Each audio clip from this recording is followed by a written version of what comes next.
पवित्र दशहरा पर्व एवं नवरात्र समस्त को शुभेच्छा शुभकामना। जगत जननी माँ दुर्गा धरापृष्ठ को आविर्भाव करथांती। 9 दिन धरिकी माँ नौ वेश माँ पूजा पाइबा संगकु 10 दिन माँ दशभुजा दुर्गा एइथपाई आगमन करथांती।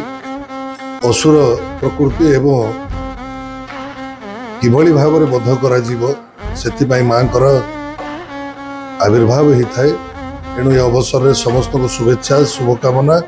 जगत जननी माँ दुर्गा समस्त को सुख शांति समृद्धि प्रदान करंतु, समस्त को चलापथ कुसुमित करंतु एवं मनुष्यपुर रूपी राक्षसर प्रकृति को माँ खंडन करंतु। एतिकी मु प्रार्थना करुछि।